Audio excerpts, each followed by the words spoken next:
नमस्कार, आप देख रहे हैं वीके न्यूज। मैं हूं दिवाकर विक्रम सिंह। नवाज शरीफ जैसे ही इस्लामाबाद पहुंचे, वीके न्यूज ने आपको जानकारी दी और संभावनाएं बताई कि उनके राजनीति की दशा और दिशा क्या होने वाली है। इसकी झलक भी कुछ ही देर बाद मिल गई और आज हम उसी पर बात करेंगे कि आखिर में नवाज शरीफ पाकिस्तान पहुंचे हैं तो वहां पर दिखाने वाला जमहूरियत आखिर में क्या शक्ल या क्या रुख अख्तियार करेगा, ये एक बड़ा सवाल है। और नवाज शरीफ ने जो कुछ भी बोला है उसी में उस सवाल का जवाब है। मीनारे पाकिस्तान लाहौर में बहुत बड़ी जनसंख्या में इकट्ठा हुए लोगों को संबोधित करते हुए नवाज शरीफ ने कई बातें ऐसी की जिसमें भारत का भी जिक्र किया और पाकिस्तान की खराब माली हालत के लिए जमहूरियत और उसमें काम करने वाले नेताओं को भी जिम्मेदार ठहराया। हालांकि वो सेना, आईएसआई, सुरक्षा बलों पर कुछ भी बोलने से बचते रहे। बड़ी बात यह है कि नवाज शरीफ ने ये सारी बातें की, लेकिन सबसे पहले पाकिस्तान की जनता को मीनारे पाक से संबोधन के दौरान एक बड़ा संदेश दिया जिसमें उन्होंने इमोशनल ब्लैकमेल करने की बहुत अच्छी कोशिश की और लगता है कि इसमें उन्हें सफलता भी मिली। उन्होंने कुलसुम नवाज, अपनी पत्नी और अपनी बेटी मरियम का एक जिक्र किया कि जैसे ही वो अपने घर पहुंचते रहे, ये सब दरवाजे पर खड़ी होकर के उनका इस्तकबाल करती थी जब भी वो जमहूरियत के कामों से या राजनीति के कामों से छुटकारा पाने के बाद अपने घर जाते थे। अपनी माँ और अपनी पत्नी का जिक्र करते हुए उन्होंने कहा कि मैंने दोनों को खो दिया। उनकी पत्नी कुलसुम नवाज हैं और उनकी माँ। उन्होंने कहा कि राजनीति के दौरान मैंने इन दोनों को खो दिया क्योंकि मैं समय ही नहीं दे पाया, और अब जब मैं अपने घर जाता हूं या अब आज अगर मैं अपने घर जा रहा हूं तो मेरा इस्तकबाल करने वाला या मेरा स्वागत करने वाला मेरे घर पे कोई नहीं। और जब ऐसा नवाज शरीफ ने कहा तो पब्लिक ताली बजाने लगी और नवाज शरीफ जिंदाबाद के नारे भी लगाने लगी। ये आप सुनिए नवाज शरीफ क्या कुछ कह रहे हैं। आज मैं सोच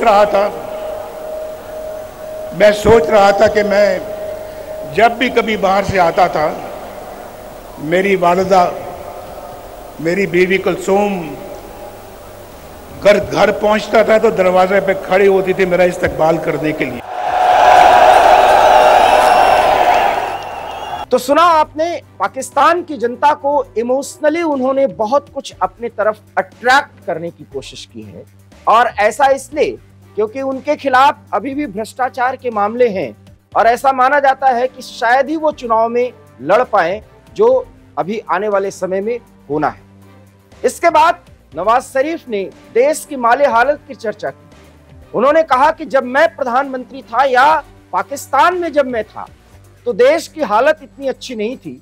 यहाँ विदेशी मुद्रा भंडार अच्छा था, पाकिस्तान के करेंसी की स्थिति अच्छी थी और जनता को 2 जून की रोटी का इंतजाम करने के लिए इतना परेशान नहीं होना पड़ता। और बढ़े हुए बिजली के दामों पर भी उन्होंने ढेर सारी बातें कही और उन्होंने कहा कि आज बिजली की स्थिति है कि हर जगह या तो जनरेटर चल रहे हैं या रोशनी के लिए दिए जलाए जा रहे हैं। बिजली की कमी है और बिजली की जो आपूर्ति हो रही है उसमें इतना पैसा लोगों को देना पड़ रहा है कि लोग अपना बच्चा पढ़ाएं या बिजली का बिल भरें, और बिजली का बिल भरने के लिए भी उनके पास इतनी ज्यादा तंगी है कि उनको उधार लेकर के बिजली का बिल चुकाना पड़ता है। जब नवाज शरीफ ये बोले तो जनता ने फिर नवाज शरीफ जिंदाबाद, आवाम की एक ही आस नवाज शरीफ ये नारे लग रहे हैं।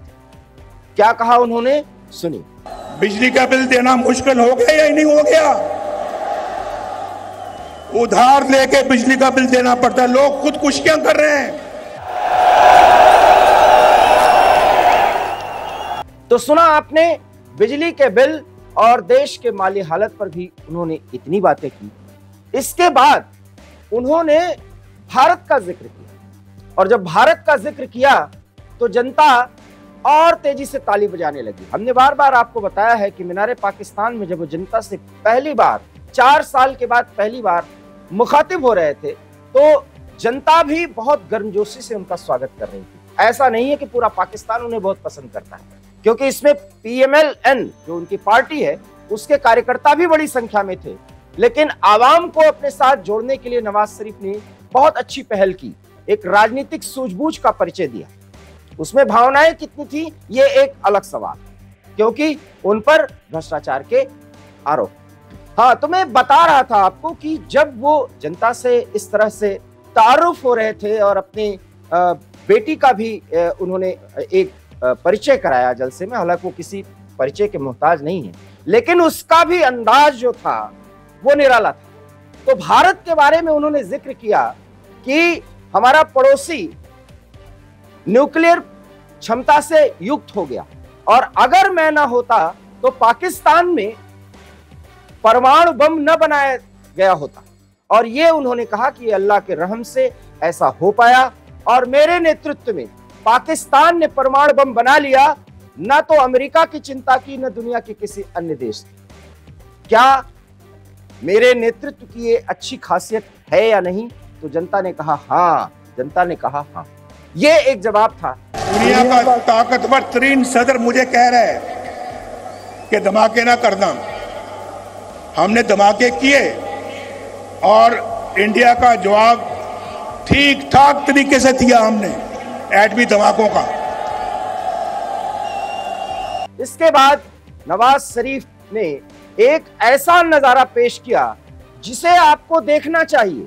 जब वो बोल रहे थे, इसी बीच उनकी पुत्री मरियम नवाज फिलिस्तीन का झंडा लेकर के मंच पर पहुंचती हैं और झंडा अपने पिता नवाज शरीफ को थमा देती है। नवाज शरीफ बोल रहे होते हैं और इसके बाद फिलिस्तीन के समर्थन में उन्होंने पाकिस्तान की जनता का आह्वान किया और ये कहा कि अब फिलिस्तीनियों को साथ मिलना चाहिए और 24 करोड़ से अधिक पाकिस्तानी फिलिस्तीन के जनता के मुक्ति के लिए पूरी तरीके से डट करके खड़ा हो जाएगा, जिसका मैं नेतृत्व करूंगा। और इसके बाद वो झंडा लहराने लगे।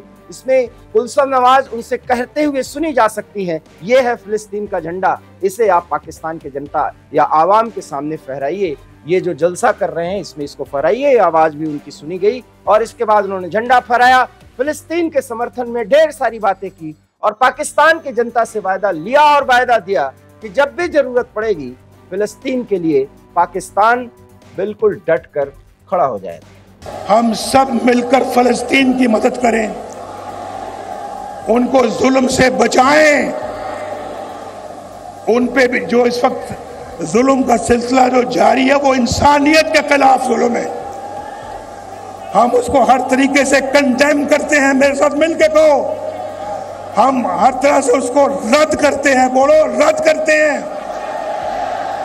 और दुनिया से अपील करते हैं कि इंसाफ से काम लो, इंसाफ से काम लो और फिलिस्तीन का बाइज्जत हल निकालो। उनका हक उनको वापस दिया जाए।